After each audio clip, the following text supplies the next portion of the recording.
Let's start off this evening's show with a big welcome to Aaron Hendry. Aaron Hendry is from Kickback. Kickback has just released the State of Our Streets, research, and we want to talk to a bit with Aaron tonight. Good evening, Aaron. Welcome to the show. Kia ora. Thanks for having me, Kia bro. ora. How are you, man? Are you freaking out that it's December? Freaking out it's December a bit.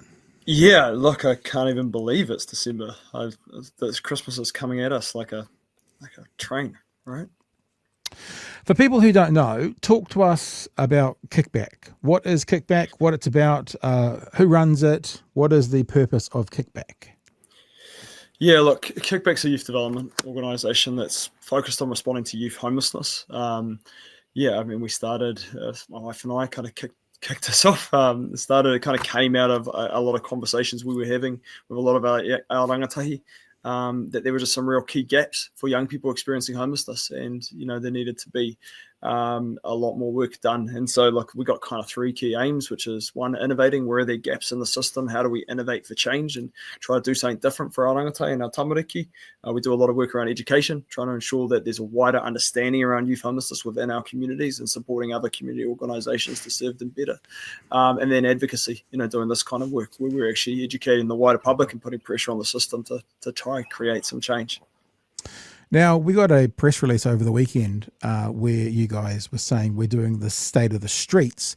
I believe it's the first one. So tell us about what State of the Streets is and why Kickback is doing it. Yeah, cool. So basically, the State of the Street, it's a report that pulls the data from our services over the last year. So we've got two key services. One, the Front Door, which is a crisis early interventions response service for young people right in the city centre. If you think of kind of what the mission does, or what Lifewise does for our adult whānau in the city centre, it's that sort of space, a space that young people can go get immediate access to support, and we start to kind of work out what's going on for them and help them kind of navigate the system. And then we've got another service called the Safety Net, which is a host home network. We work with a group called Massive Community Trust on that, and it's about providing immediate access to shelter with host whānau in the community. So look, the State of the Street is about pulling together that data and trying to give voice to the experiences of our young people. For a very long time, there has been, I guess, an idea that youth homelessness doesn't really exist. When we kind of first, when I at least started kind of this mahi almost 10 years ago, advocating, we'd be speaking to, people who made decisions, politicians, and, people with big jobs, and they just didn't believe that young people really were experiencing homelessness. And that belief still exists. They'd often say, well, show us the figures, show us the data. Well, one of the issues is that in this country, we have done a very poor job of counting our young people's experiences and validating them. And so there's real poor data on young people's experience of housing insecurity. And, that's been a real flaw and a failure of our state to really care for our kids and actually understand that experience. So there's been some real issues we've come across around actually getting movement on this issue for a long time, because people say, well, where's the data? So what Kickback's really committed to doing is giving voice to the experience of our young people and making sure that their data can be used to fight for them. And so the State of the Street is, I guess, the first report that is doing that. We plan to deliver this every year and start to build a body of data and real information around the experiences of young people. And we'll be able to see in the year to come how that's changed, if it's changed, and really give some evidence to what our young people are experiencing. You said you've been doing this for like 10 years, which means you've covered both, a left-leaning government and a right-leaning government, far right-leaning government. It sounds like what you're saying is no one has really provided the answer yet. Do you notice a difference working and trying to work under a system controlled by the Luxon versus trying to work under a system controlled by the Jacinda? Like, is there a tangible difference, or is it all much of a muchness and there's still these kids needing help and it doesn't really matter who's in charge? Yeah. It's a bit of both, right? Like, to be fair, there's no government that's really done enough on this. We campaigned really hard under the last Labour government, and we just did not see the action that was needed, or the urgency.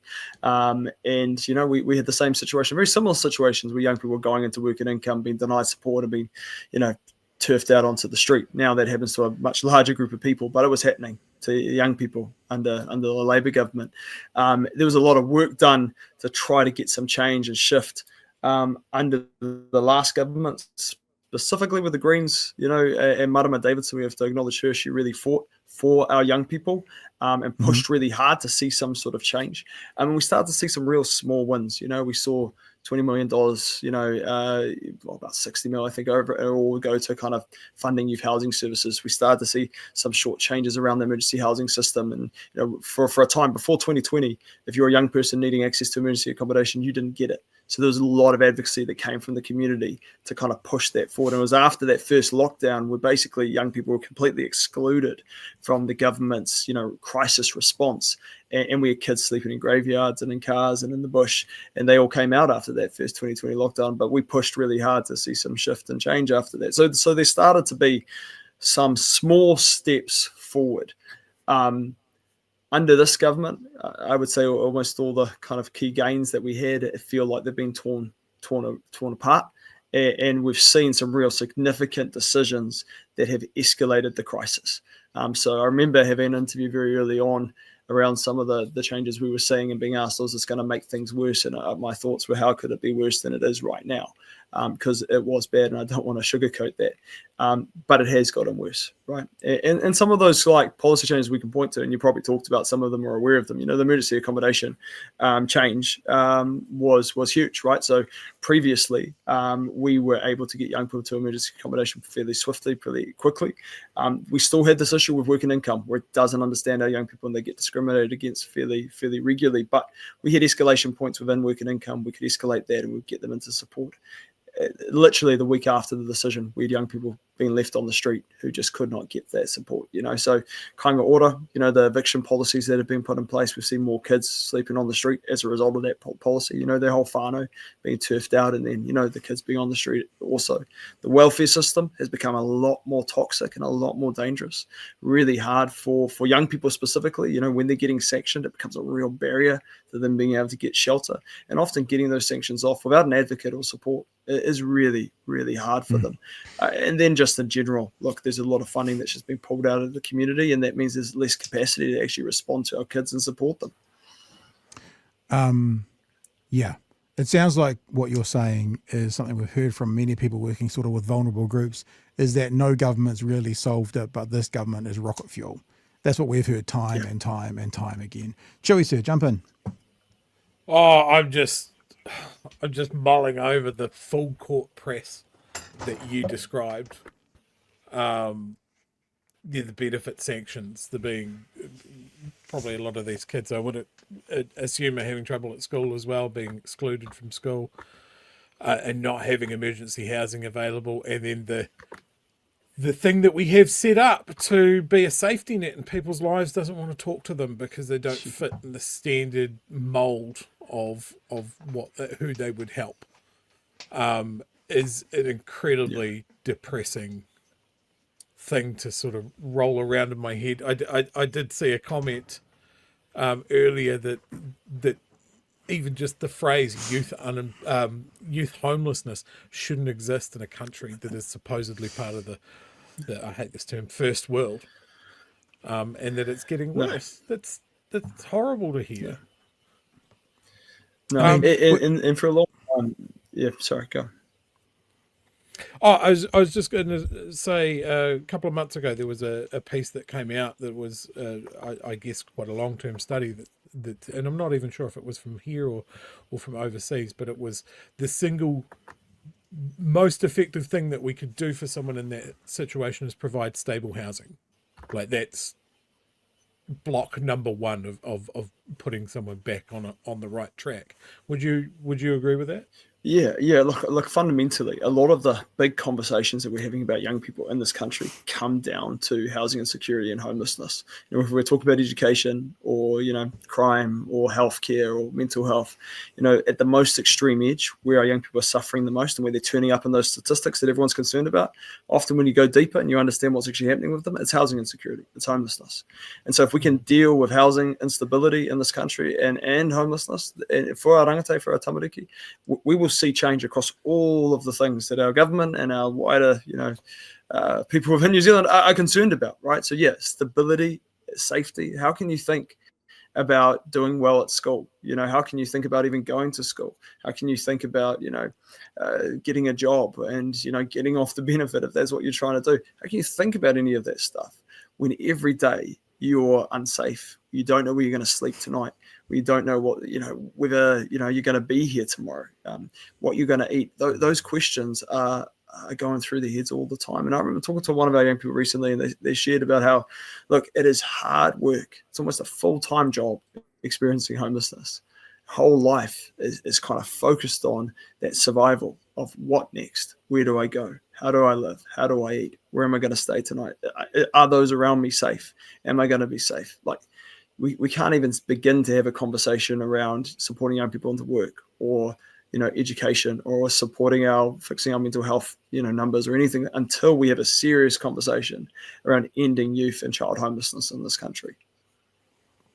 We don't get that discussion though from any government, but especially this one. When Luxon wants to talk about youth unemployment, we get painted this picture of someone that's just sitting at home, not looking for a job, playing PlayStation, and that's the discussion that we have. It's remarkable. There's no concept. We don't want to talk about youth homelessness. We don't want to talk about these dark, like, quite confronting sort of things that we live in a society that lets this happen. But we've all got an idea that a teenager likes to play PlayStation, so that's what's driving people on benefits, right? That's the life that we've got to save them from. How do we promote that sort of conversation with people that maybe don't have the empathy for these kids that are on the streets? Yeah. Look, I mean, part of this is why we're trying to build this data, to really show the evidence of what's going on for our young people. But we really need to ask ourselves, what would we want for our own kids? What would we want for our children? And what do we think of our own kids? I know that my children are motivated. They have dreams, they have aspirations, they have things that they want to do with their lives. Why do we think it's any different for the awa rangatahi that are out there that are turning up in these statistics? Every young person that I met, look, they want a job. They've got dreams, they've got passions, that there are things that they hope for. What they lack is opportunity and stability and safety. And if we can focus on that, if we can focus on providing that stability and caring for our kids, then everything else is going to look after itself. Do we have like ironclad numbers now? Like what percentage of teenagers are homeless? Because I know that the article originally on RNZ that I picked up on Stuff, you talk about the numbers sleeping rough are much larger than we first anticipated. So there is a number. How do we look at that tangibly? How can you educate us to what that actually looks like? 1 in 100, 1 in 1,000, 1 in 6? Do we know? Yeah, look, the numbers are hard. The numbers are hard because there has not been, enough work done on the data. And Orangatapiri, for example, they don't know how many of their kids are experiencing homelessness right now. What we do know is in the census data, about 50% of all those who experience homelessness are young people and children. Now, we also know that that's inaccurate. It'll probably be much larger because the kids that we're seeing coming in off the street, they're not turning up in that data. They're not getting counted. They're not with their whānau all the time. They're not in the schools. They're not in the places where they're going to get picked up. And this is why we call youth homelessness often hidden homelessness, because they don't turn up in the data. What we're trying to do is Hopefully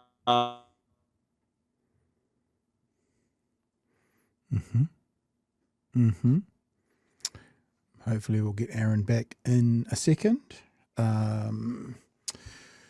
Maybe read a quick chat whilst we do that. We'll see if Aaron pops back in.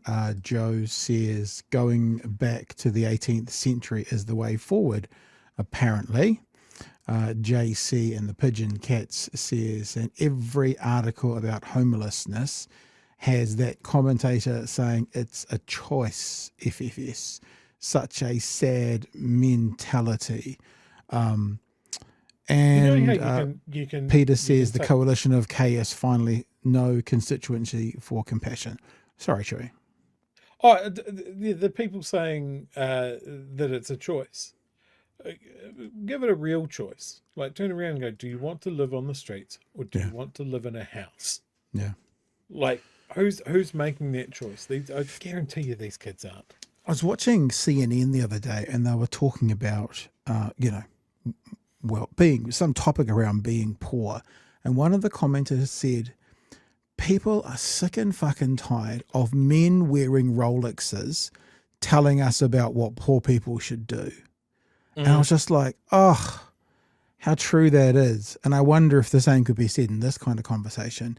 You know, the Louise Upstons of the world, the I own 7 rental properties of the world, these people telling us about homelessness and the impact of it. Then we've got Aaron back. We got you back there, Aaron? Yeah, sorry about that.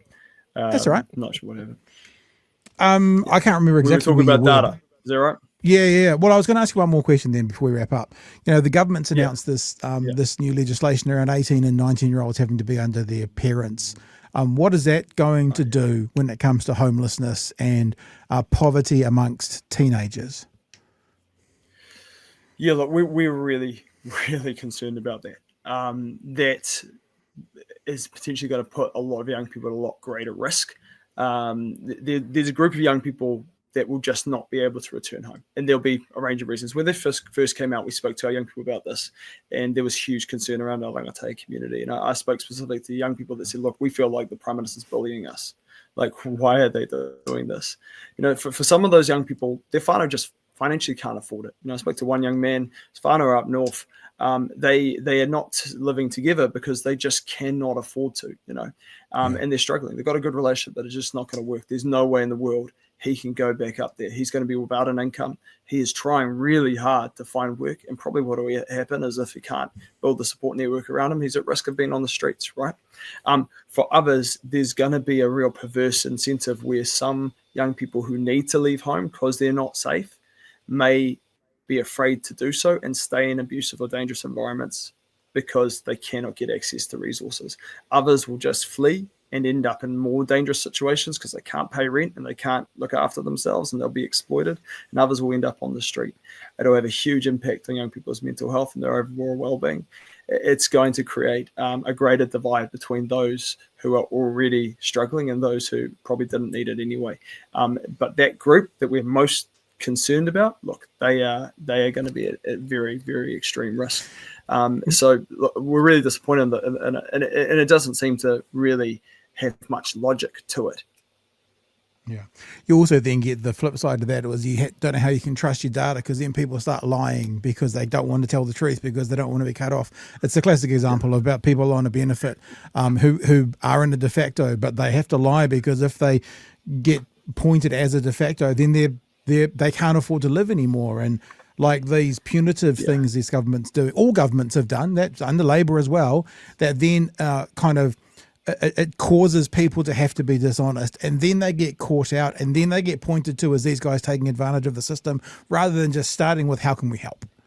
You know, how can we help? Yeah. And it's more like don't ask for too much help. It's more like that's pretty much what governments have done. And I'm like, we need to change. We need to flip that. How can we help?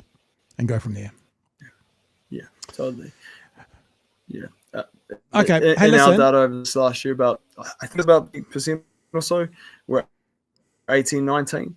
I need to go back just to get the exact number on that. But look, there was a significant number of our young people, and there is no way that they could have returned to their whānau safely to be able to get access to financial support. And so, look, we're really concerned about it, right? But this is an example of policy being pushed down on communities and on people rather than being built up.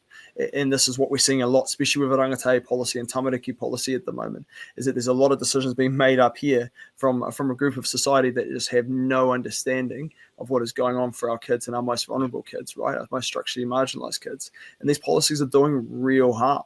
What we should be doing as a society is saying, well, who's affected by this? What's the actual problem we're trying to solve?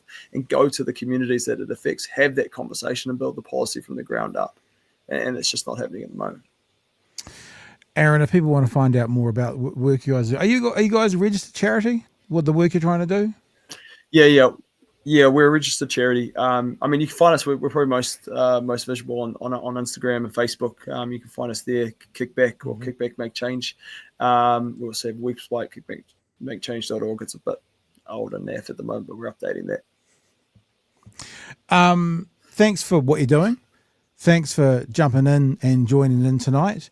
And appreciate you keeping us informed with the data that you guys are gathering. And we would love to hear from you more. And we appreciate being able to get your story out there to the people who can now pass it on to others. And they tell two people like Weller, and so on, and so on, and so on. So thanks for being with us tonight, dude.